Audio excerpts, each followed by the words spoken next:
My fiancée texted from her bachelorette party, accidentally slept with my ex. We're getting back together and I am keeping the ring for future. I replied, thanks. Then I emailed the $80,000 ring bill, which was in her name. And then, I, 32 male, am, or rather was, engaged. The wedding was supposed to be in 3 months. Now I'm just sitting in a very quiet condo, looking at a $1,500 box of useless cream-colored wedding invitations. It all fell apart last night.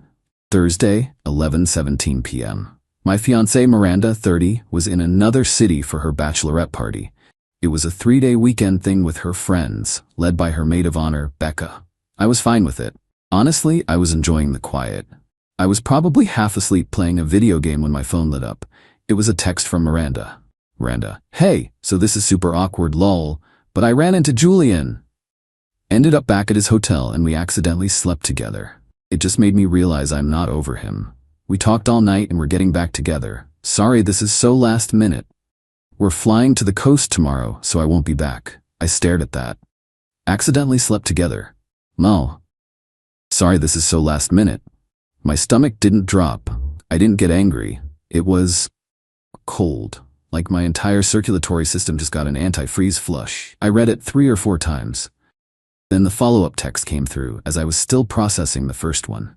B2W, I'm keeping the ring. It's a clean break gift, and I can probably use it for my future with Julian. Don't try to contact me, it's better this way. Becca will swing by for my stuff sometime next week. I am keeping the ring for future. The ring. The $80,000, 3.5 carat custom-designed monstrosity she'd picked out. The one she insisted on. And this is the part where the story gets specific. Miranda is obsessed with appearances, credit, and status. She has a decent job in luxury branding, but her spending is astronomical. When we went to the jeweler, a very high-end exclusive place, she had a plan. Leo, darling, she'd said, it's my ring. I want it on my credit. I'm building my portfolio, and a high-limit revolving line from a place like this looks incredible. I, being the supportive, trusting idiot, agreed. She opened the store's credit line, in her name only. The $80,000 charge hit her account. The agreement was simple.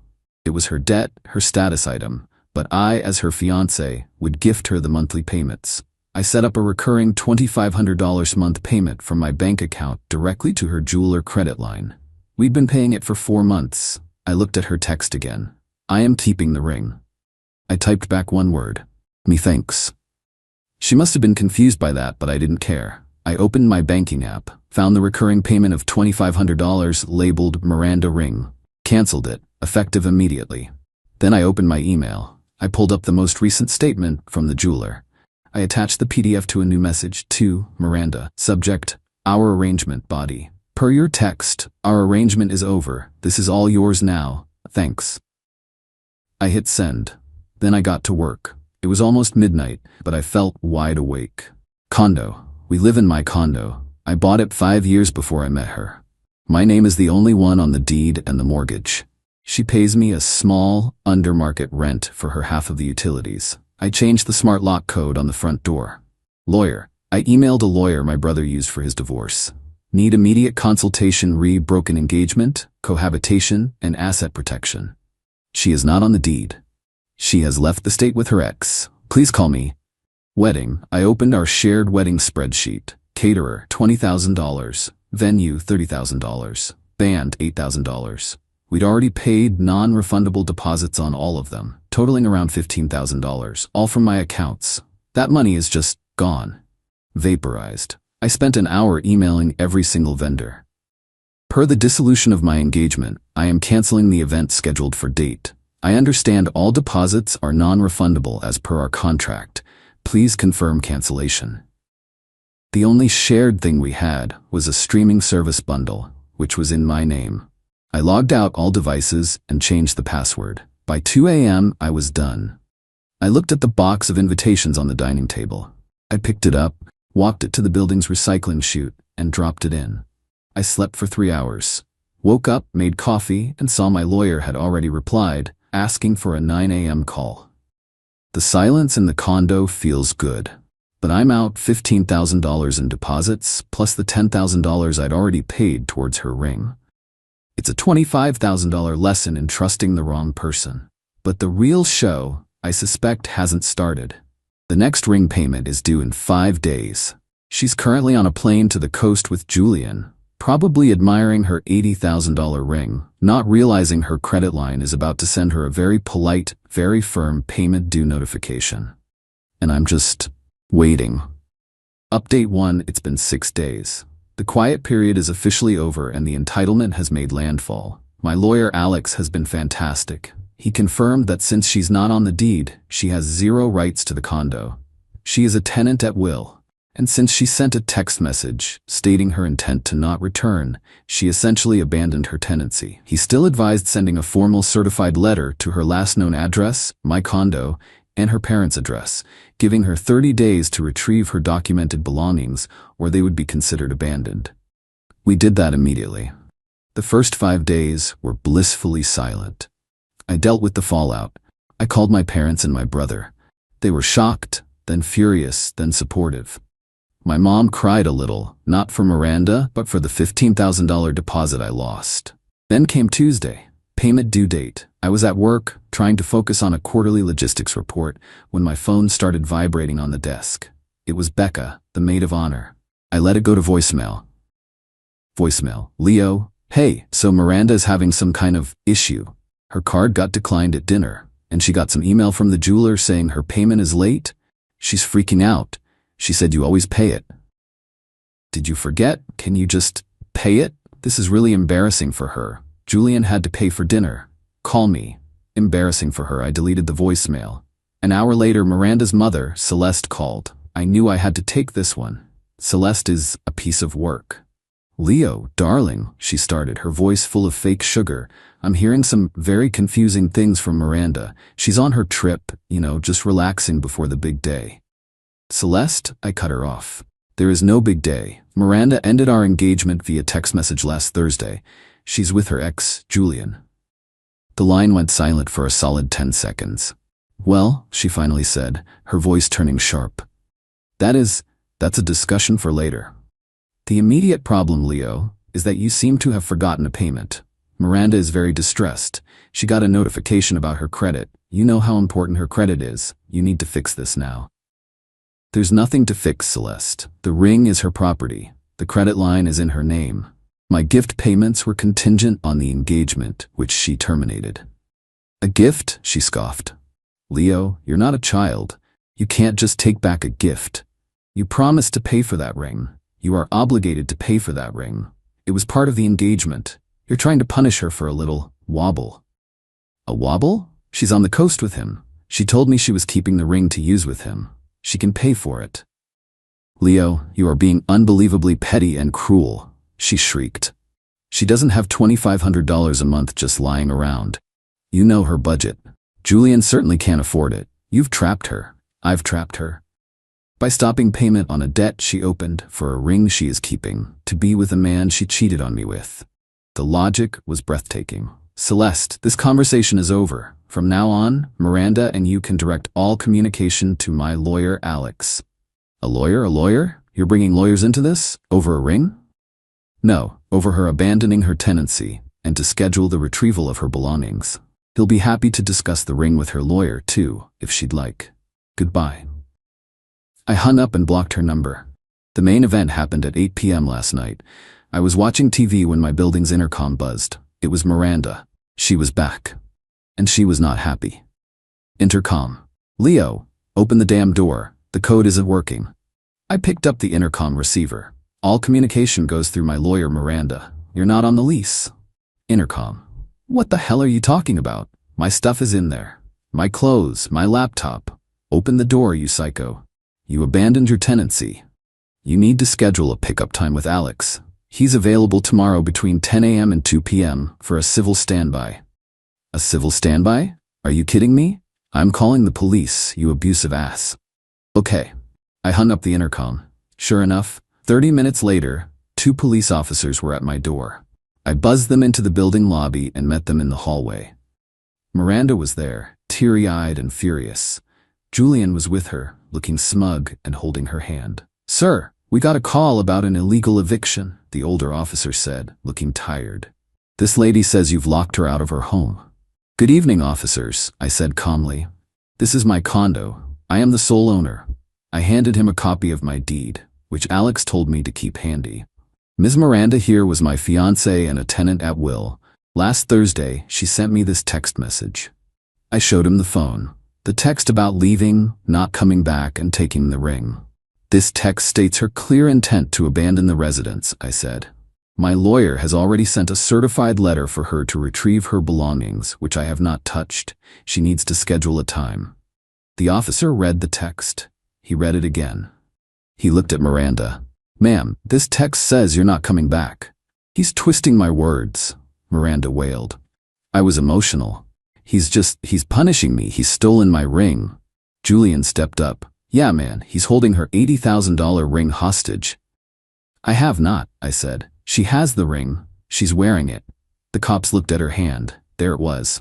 The dispute, I explained, is that she opened an $80,000 credit line in her own name to purchase that ring, and I was gifting her the payments. I stopped the payments when she ended the engagement. The debt is, and always has been, legally hers. The smug look on Julian's face just evaporated. He looked at the ring on her finger like it was a grenade. Ma'am, the officer said, sighing, this is a civil matter. A clear civil matter. We can't force him to let you in. You need to go through your lawyer, like he said, and schedule a time to get your property. We can be present for that to ensure there's no trouble. So I'm homeless? She shrieked. You're staying with me, babe, Julian muttered. But he looked sick. You need to leave the property, ma'am, the officer said. This is his home, not yours. They left. Miranda shot me a look that could curdle milk. As they walked to the elevator, I heard Julian hiss at her. The debt is in your name? You told me he bought it for you. The elevator doors closed. So now she's with Julian, who clearly didn't sign up for an $80,000 debt. The late fees and interest are already piling up. Her credit is about to be torpedoed, and she has to hire a lawyer just to get her designer shoes back. I'm still out $25,000. But watching Julian's face when he realized his new girlfriend's asset was actually a massive, high-interest liability, that was worth at least $5,000. Update 2. It's been 2 weeks. The escalation has moved from shouting in the hallway to the cold, passive-aggressive warfare of lawyers' letters, and the entitlement has reached levels I truly didn't think were possible. First, the dirty tricks that Alex had warned me about began, but not the ones I expected. No social media blasts, no calls to my boss. Miranda is too image-conscious for that. Her attacks were more insidious. Trick 1. The mail fraud. A few days after the police incident, I started getting her mail. Mountains of it. She'd clearly gone online and changed her address for everything back to my condo.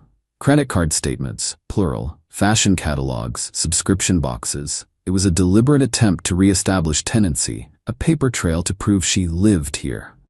Alex's response was simple. We bundled everything, unopened, into a large box.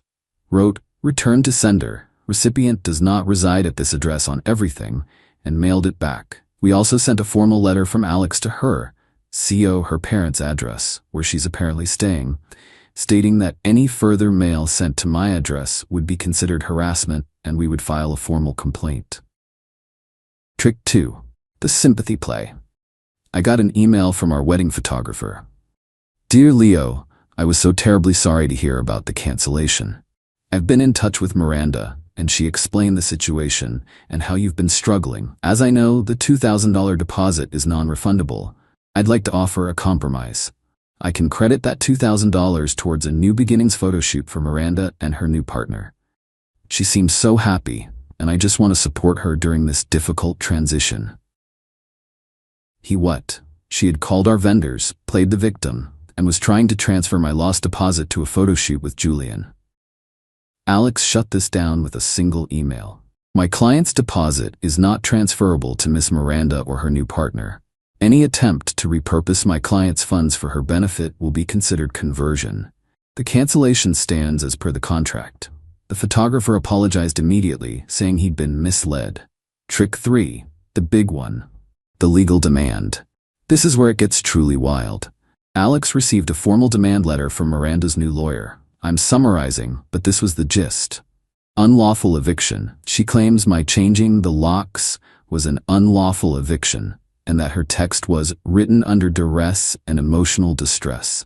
She's demanding $10,000 in damages for alternative lodging, aka staying with her mom, and emotional pain. Property.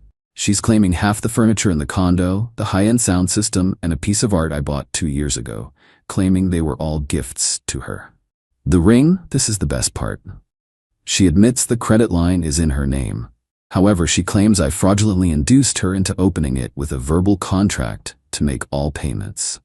She is demanding I either A. Assume the full $80,000 debt immediately, B. Pay her a lump sum of $120,000, 80 K for the ring plus 40 K for punitive damages and credit reputation repair, so she can pay it off. She is, in essence, suing me to pay for the ring she is keeping, which she is wearing while living with her ex. I actually laughed. Alex just smiled. Our response was, as he put it, a precision strike. On eviction, we attached her text. The phrases "lol" and "sorry this is so last minute" are not indicative of a person under duress. She clearly stated her intent to abandon the residence. We also noted the police report where the officers deemed it a civil matter. On property, we attached the credit card and bank statements for the sound system, the furniture, and the art, all purchased from my accounts before she even moved in. Miss Miranda is welcome to her personal belongings, clothes, toiletries, laptop, but she is not entitled to Mr. Leo's personal property. Her claims are frivolous. On the ring, this was Alex's masterpiece. Your client, a professional in luxury branding, willfully and eagerly opened a line of credit in her own name to build her portfolio. She is a sophisticated party to that agreement. My client's gift payments were a conditional gift, with the condition being the marriage. Your client unilaterally broke that condition. By her own admission in her text message, see Exhibit A, she is keeping the ring. She cannot simultaneously keep the asset and discard the liability. My client's thanks, see Exhibit B, was his formal acceptance of her new terms. The debt is hers. Any further claims on this matter will be met with a countersuit for harassment and legal fees. The immediate fallout was radio silence for 48 hours. Then Julian called me from a blocked number. Man, you have to help me, he sounded desperate. She's insane. She's getting calls from the jeweler non-stop. Collection agencies. It's only been 2 weeks. They're high interest, man. She told me it was paid for. I can't be part of this. That sounds like a you and her problem, Julian. No, listen, she wants to sell it. But she took it to a jeweler here, and they said resale on a custom piece like that it's like $30,000, tops. She's $50,000 in the hole. She's screaming and crying all day. Her credit is already shot. She can't even get a new credit card. You gotta just pay it. For her. You loved her, right? You're ruining her life. I'm ruining her life? By not paying for the ring she's wearing while living with you? This conversation is over. I hung up. So the reality has hit. The $80,000 ring has a resale value of $30,000. She's missed the first payment. Her interest rate has probably skyrocketed to the penalty APR, which on those store cards is 29.99%. She is $50,000 plus in debt. The debt is growing daily, her credit is in the sewer, and her new future just called me to beg me to fix it. The civil standby to get her stuff is this Friday. I'm almost looking forward to it. Final update, this is it. The last chapter. It's over. Friday morning. The civil standby. Alex told me to be polite, non-confrontational, and to have everything of hers packed, itemized, and by the door. I spent Thursday night doing just that. Clothes, shoes, 15 kinds of face cream, her laptop, her curling irons. I boxed it all. It filled 14 boxes. At 10 a.m. sharp, the police officer, the same tired one from before, and Alex were at my door. Miranda, Celeste, and Becca were in the hallway. Julian was nowhere to be seen. Good for him, I guess. He learned faster than I did. All right, the officer said. Mr. Leo will remain inside his apartment. Ms. Miranda, you and your helpers can retrieve the boxes by the door. You will not step further into the apartment. You will not harass him. You get your things and you leave. Understand? Miranda was pale and her eyes were puffy. She just nodded, refusing to look at me. Celeste, however, looked ready for war. I opened the door. They saw the stack of 14 boxes. That's it? Becca snapped. She has way more stuff than that. Her possessions are in those boxes, I said. Everything on the list she provided her lawyer. As they started grabbing boxes, Celeste accidentally tried to walk past me into the living room. I just need to check the bathroom for her. Alex stepped in front of her. Ma'am, you will remain in the entryway. This is ridiculous, Celeste snapped. He's probably kept all her valuable things. Like what? I asked. The serving platter my grandmother gave her. It's in box 4, I said, labeled kitchen. Miranda was silent, just grabbing boxes and hauling them to the elevator. But as she grabbed the last one, a small box with her jewelry, the non-ring kind, and makeup, she stopped. She finally looked at me. You did this, she whispered, her voice shaking with rage. Did what, Miranda? You planned this. You knew I'd be ruined. You let me take on that debt. I was stunned. I let you? Miranda, you insisted. You demanded it. You told me it was for your credit portfolio. You should have stopped me, she shrieked, and the tears started. You knew I couldn't afford it if you set me up. You set me up to fail. I set you up by agreeing to your plan and making the payments for you. You were supposed to love me. You were supposed to take care of me. Even if I messed up. You're a monster. Celeste put her arm around her. It's okay, baby. We'll sue him for every penny. This is emotional abuse, what he's done. Alex actually sighed. Celeste, the time for threats is over. You have your belongings. You need to leave. Now, or the officer will escort you out. The officer nodded. Miranda looked at me one last time. I hope you're happy, Leo. You in your empty, sterile apartment. You won. You ruined my life. I have nothing. You have the ring, Miranda, I said, pointing to her hand. She looked at it like it was radioactive. They left. The officer thanked Alex, nodded at me, and left. Alex and I stood in the empty entryway. Well, he said, straightening his tie. That was something. She really believes it, doesn't she? That you're the villain. Yeah, I said. She does. Don't worry about the threats, Alex said. She's got no case. She's got no money for a retainer. She's done. That jeweler, though, they are not done with her. She'll likely have to declare bankruptcy before she's 31. And the ring? She'll have to surrender it in the bankruptcy, and it'll be auctioned off for pennies on the dollar, but the debt will be gone. She'll get her fresh start, with a credit score in the 400s. He left. I closed my door. The chain lock clicked into place. The silence was loud. I'm still out the $25,000. That hurts. It's a significant, stupid loss. It's the price of admission for this lesson. I'm not happy. I'm not celebrating. I just feel tired and empty. But I also feel free. I don't know what happens to Miranda.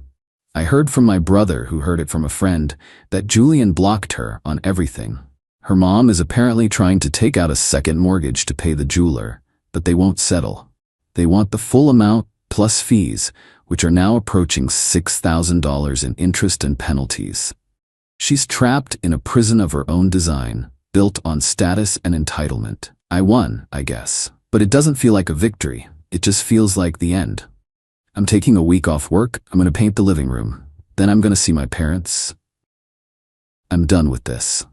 To anyone reading this, trust your gut. If someone's obsession with the image of a life is stronger than their respect for you, run. Just run.